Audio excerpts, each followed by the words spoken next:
Hi, Rudyard Griffiths here, the publisher of The Hub. Welcome to this day 11 of our election coverage.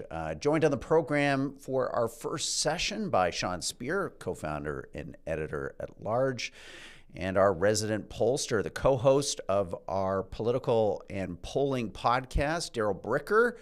Daryl, great to have you with us too. Oh, it's great to be back. Guys, before we go into the show, I think we got to take a look at a little bit of the market action this morning. A chart here of the S&P 500, a big leg down. NASDAQ, tech stocks down even further. Global sell-off in reaction to what everyone is assessing this morning as a surprisingly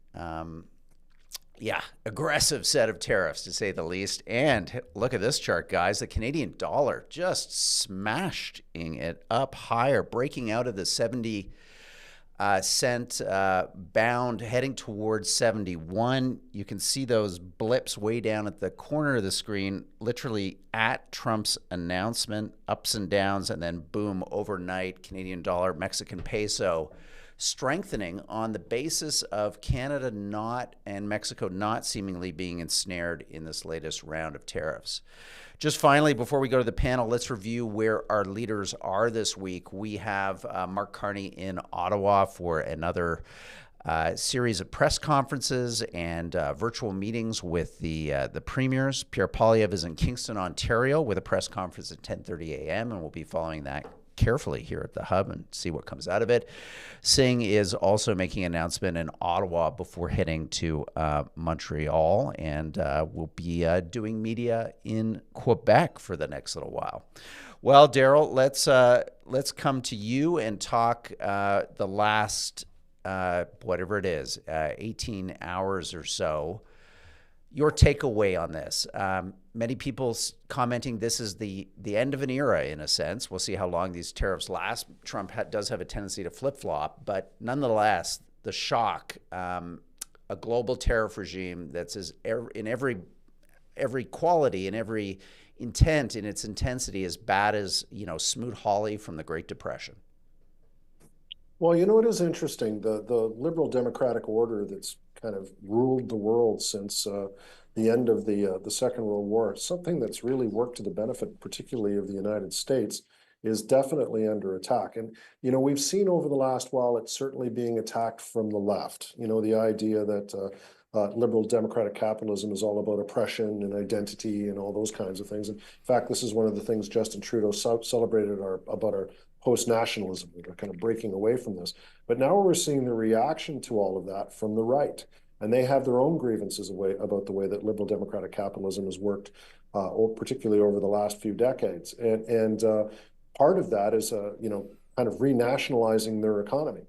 And that's really what Donald Trump is doing here. Now, he may not necessarily seem like somebody who has a comprehensive view of the world, because he does flip-flop, but this is really executing a different worldview, and it's a primary element of it. And as I've often said about Trump, he may not actually understand all the chapter and verse of why people are advising him to do these things or why it's appealing to him, but it really does add up to a comprehensive attack from the right on something that's really been fundamental to the prosperity and peace in the world of since the end of the Second World War. Well said, Daryl.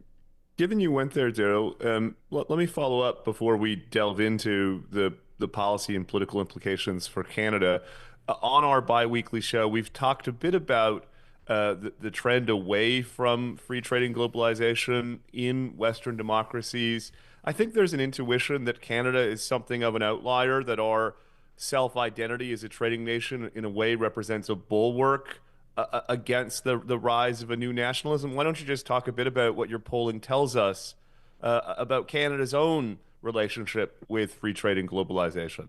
It was something that was incredibly problematic at the turn of a couple of decades ago, between late 1980s and the early 1990s, as we were moving from the free trade agreement being signed, with the United States, where we fought an election over it. It was about an old vision of Canada versus a new vision of Canada that was more North American in orientation. And then in the early 1990s, when we went through a significant recession, public opinion was decidedly against free trade. The NAFTA agreement was not met with great support from the Canadian population. In fact, it was blamed by the public for what they were going through. And then as we, moved our way through the 1990s, and particularly under the Chrétien administration, where the economy got kind of better under control, public spending got better under control, deficits got reduced, people started coming around to the benefits of free trade. So as we moved through the 2000s, one of the things, and I wrote a book with Ed Greenspan, my first book actually, called Searching for Certainty, and came out in 2001. And one of the things that we noted was the single biggest change that we saw in Canadian public opinion had been people's support for free trade. It had completely reversed from where it was back in the early 1990s to up to very recently, in which people did still very much support free trade, and particularly with the United States, until this moment. They did have their issues with things like, for example, expanding trade with China, but trade with the United States was actually quite popular with Canadians. Yeah.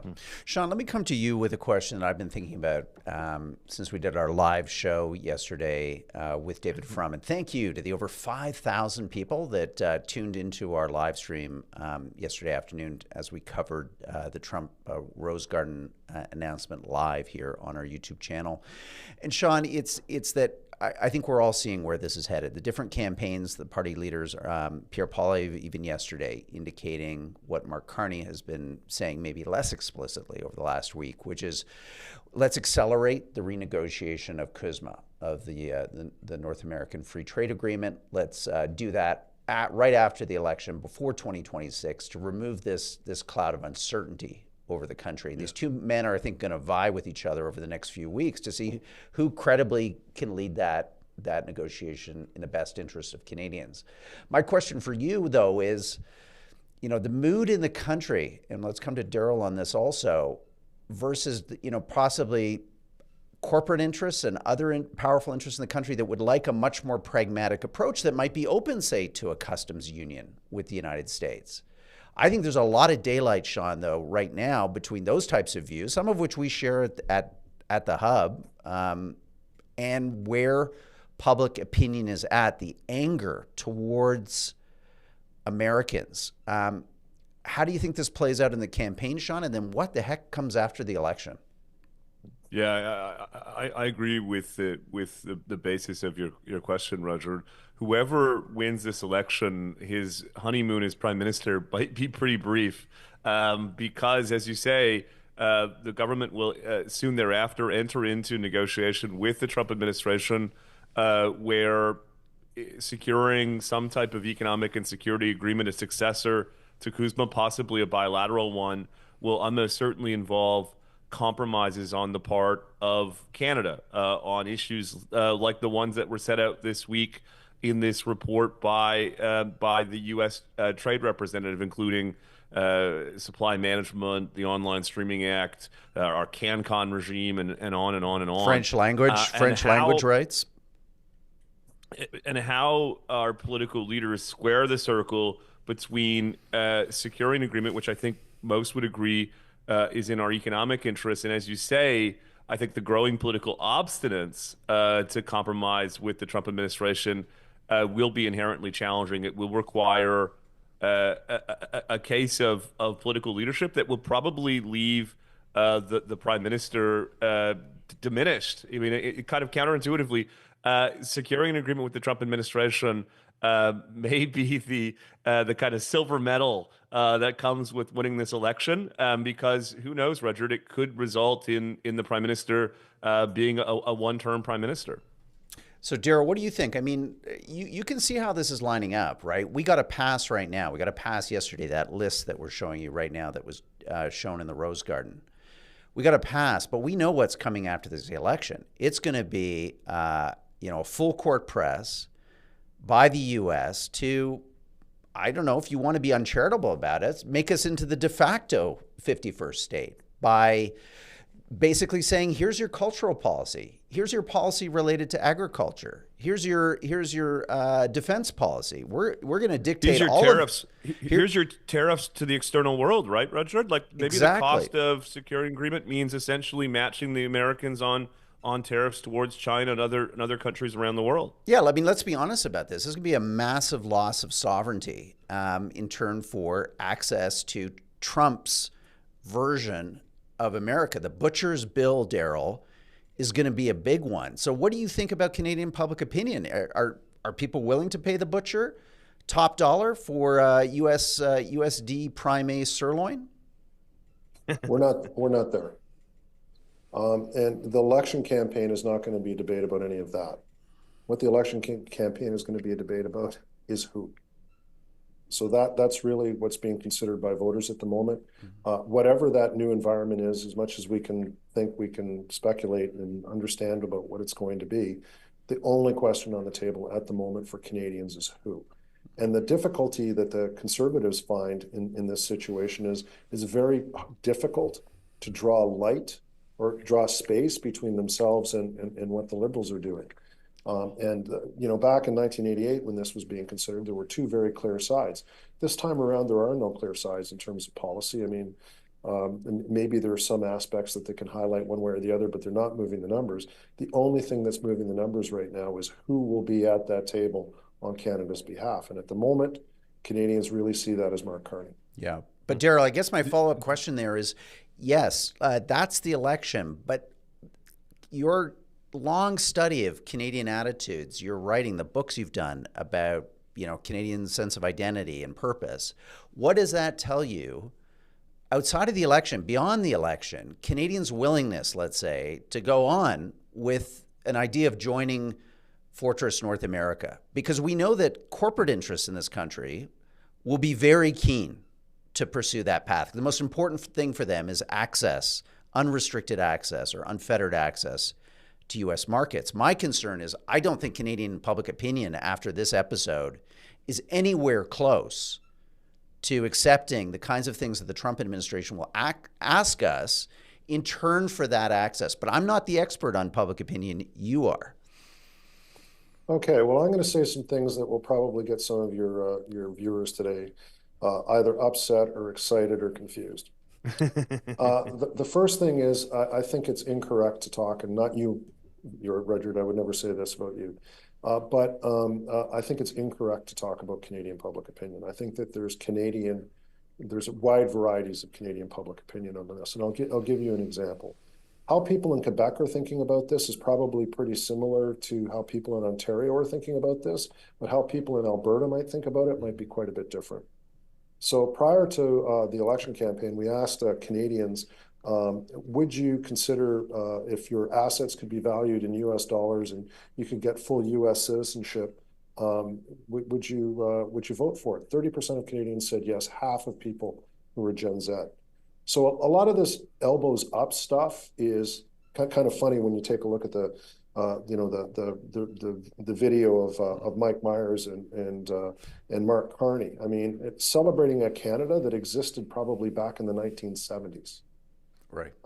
Not the Canada of today. And, older Canadians are trying to hold on to that vision of what Canada was. Particularly central Canadians are trying to hold on to that vision of what Canada was. But younger Canadians and people who are living in more of the resource-rich parts of the country, it's not working as well for them. So I don't think that it would be, I think it would be imprudent for any of our political leaders to walk into whatever we're going to be talking to the United States about and thinking that you've got 100% of Canadians behind you, because I actually think it's quite a bit more divided than that.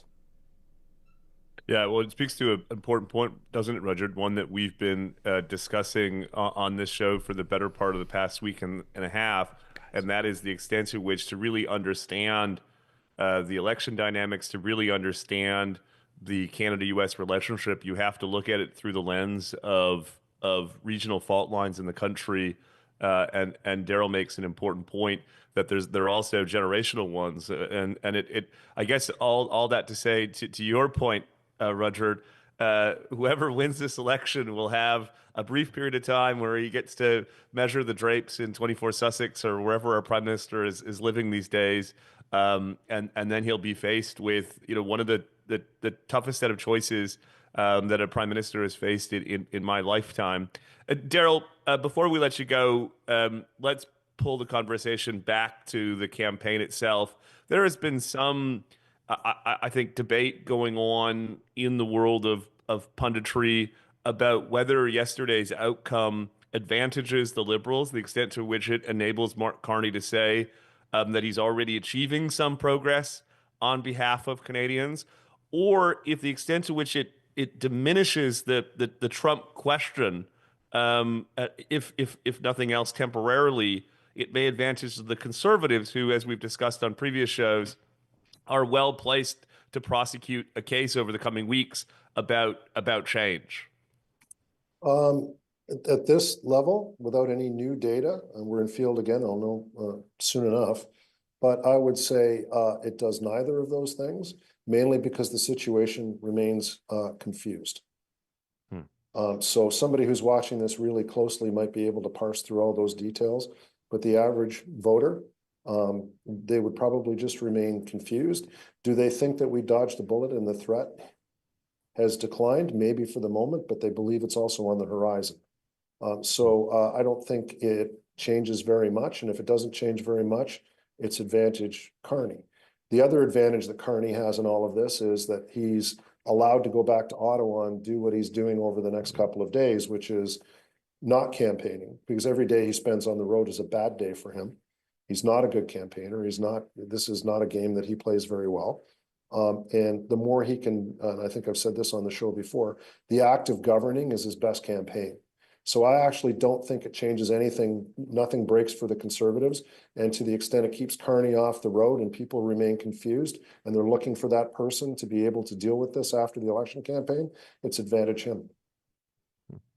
Daryl, listeners and viewers, you can see why we're so pleased to have Daryl Bricker as part of the Hub's Brain Trust. He always brings on point, thoughtful analysis to these big, fast developing issues. So, Daryl, you're in merry England, merry London. You're telling us you're getting great weather over there, but you're inside working away. We want you out on a sunny pub patio drinking that horrible British beer. Okay, can you do that for us today? I'm on it. Flying home tomorrow. See you guys soon. Okay, be well, my friend. Safe travels.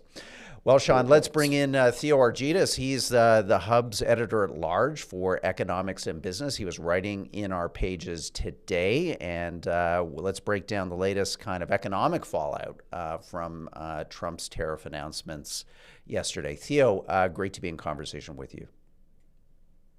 Good morning.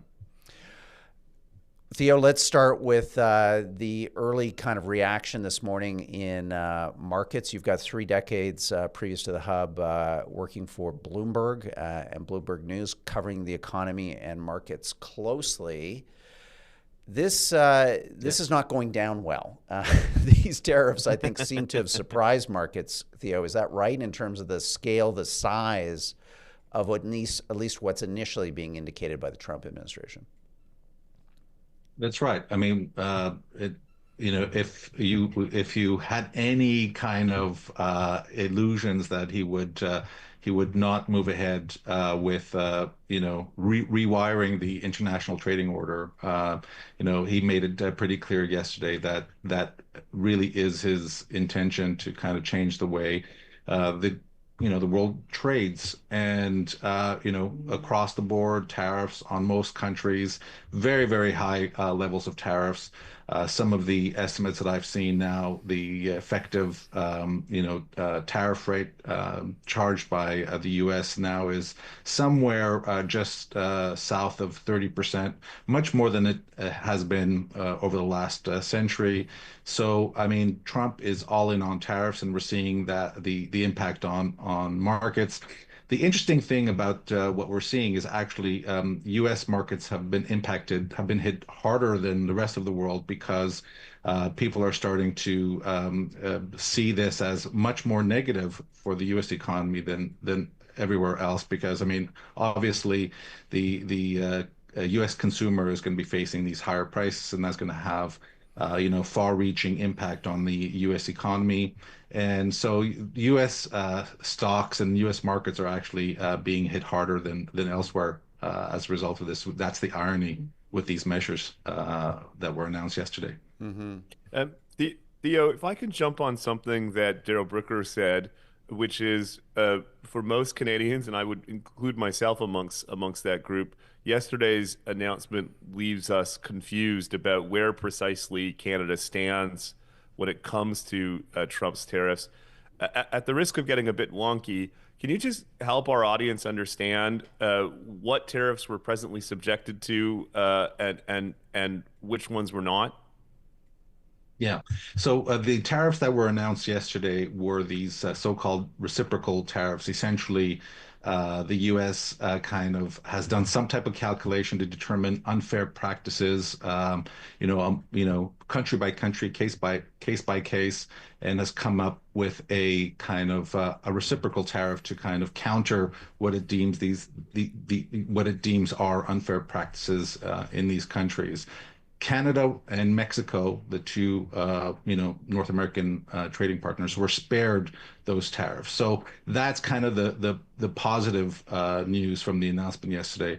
Having said that, there still are tariffs in place that Canada is being forced to deal with. These include new tariffs that came into effect today on imported automobile and car parts into the U.S. We also have tariffs that were introduced earlier last month on steel and aluminum. There are tariffs potentially coming, additional tariffs, additional duties on lumber, and of course, Canada and Mexico also have this overhang of these border related tariffs. This 25% tariff rate that was announced earlier last month, and Canada and Mexico have received some type of exemption for those kind of tariffs indefinitely. So there's a lot of uncertainty out there. There are some tariffs that Canada is facing, mostly sector specific. And just to put it into context, economists kind of estimate that the tariff that Canada is facing is somewhere south of 10%. And they believe that with some adjustments, that could go down to as low as 5%, where other countries are facing tariffs of 20% and higher. In Asia, it's actually much higher than that. So Canada is facing much lower tariffs than the rest of the world. Yeah. Let's talk about one country, because the real economic relationship that matters in the world, and it matters to Canada and our listeners, is the relationship between China and the United States. It is amazing when you add up the tariffs that have been levied on China. So we started with the 20% fentanyl tariff. He's now added 34% on top of that.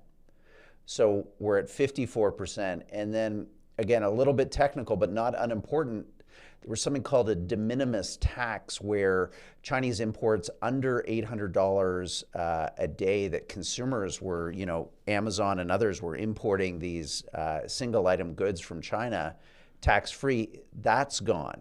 So Reuters is now reporting that the average U.S. tariff on Chinese goods will be 76%. So, guys, what do you make of that, Theo? I mean, that is war. That is economic war. Yeah, and I'd add to that the tariffs, the very, very high tariffs that Trump yesterday imposed on these China surrogates, right? Yes. Vietnam, these other Asian countries where a lot of the Chinese kind of manufacturing shifted to, as almost like a loophole to the kind of the trade tensions between the U.S. and China. I mean, clearly, this is what everyone has been talking about now, or was expecting now for years, really. I mean, predates the Trump 2.0. It's, you saw it in Biden and you saw it in the first Trump administration, kind of concerns over the Chinese trade deficit, or the trade deficit that the U.S. has with China, and other kind of issues around kind of national security issues and technology issues as well.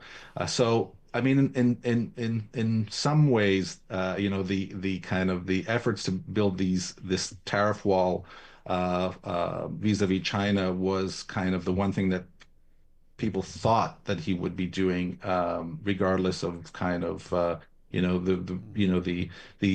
concerns he has broadly about the U.S. trade balances. But I mean, the surprise here is that he's extended that trade war across the world, which is really the surprise. The other thing I would add is, there are expectations that this is going to be kind of escalation to de-escalate, right? So that there's going to be room to negotiate these tariffs down, and I think the expectation is with China that's going to be part of the negotiations that Trump will be having with Xi in coming months.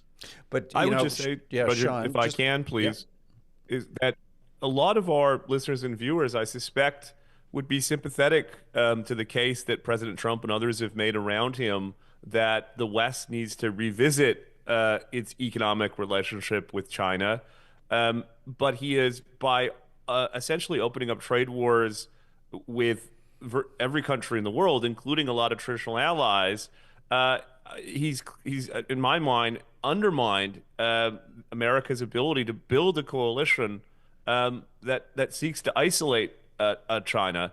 The Wall Street Journal editorial board, Roger and Theo, put it this way this morning: Mr. Trump's new tariff onslaught is giving China another opening to use its large market to court American allies. South Korea and Japan are the first targets, but Europe is on China's list.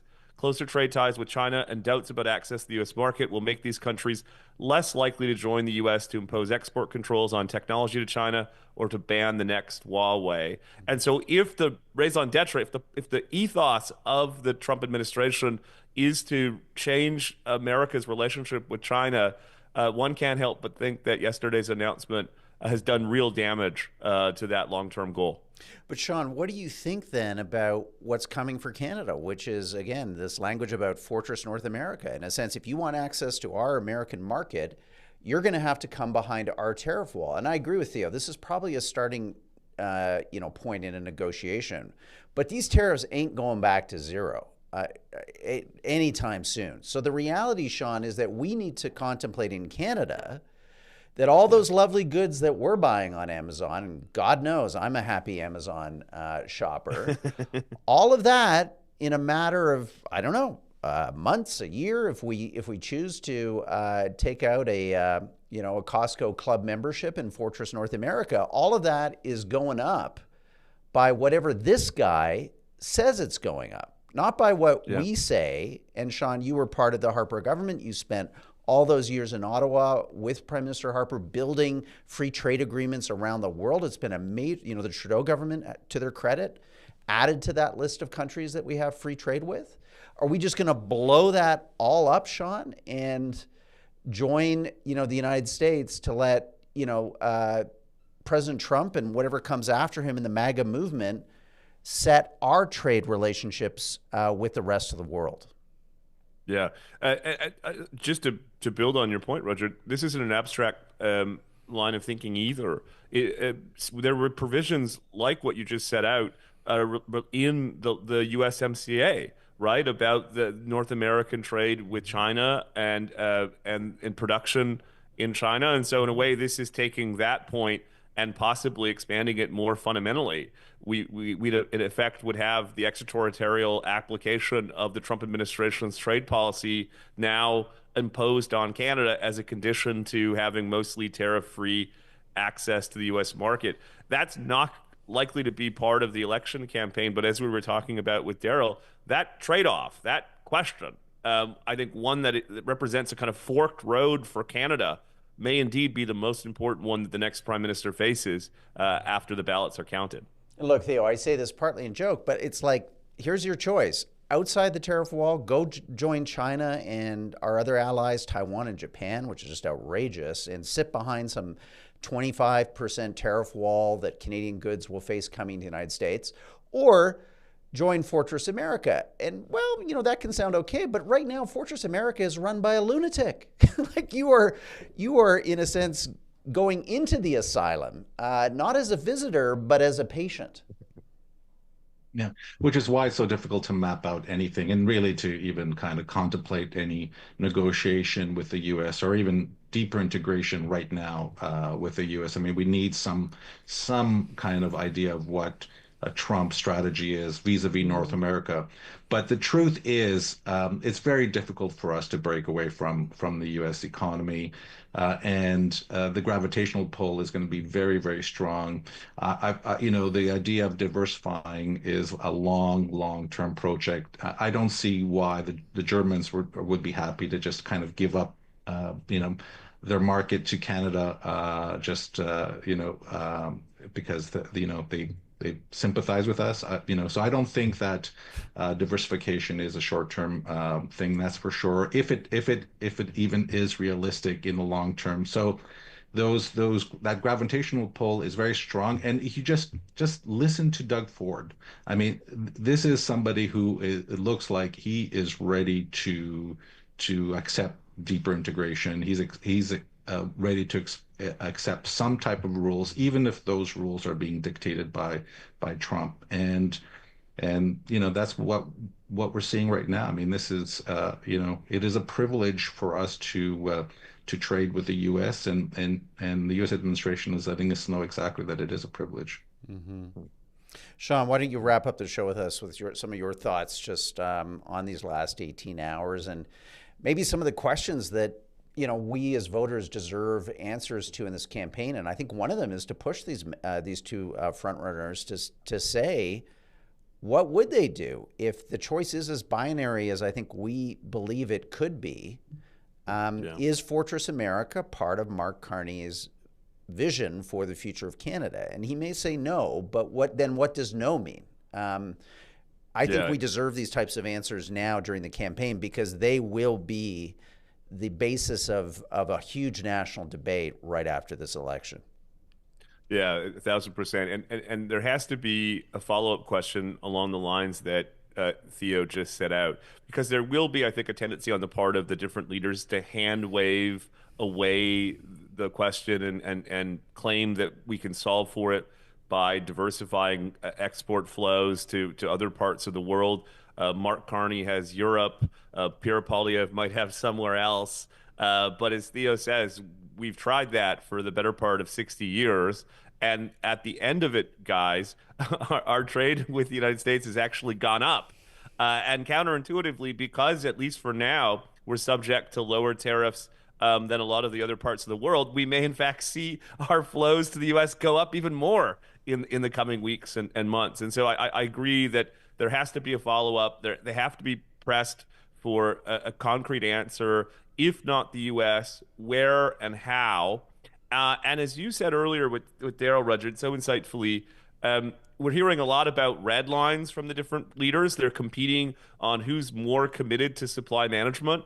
But I think they similarly need to be asked, okay, are we prepared to trade off the auto sector for supply management?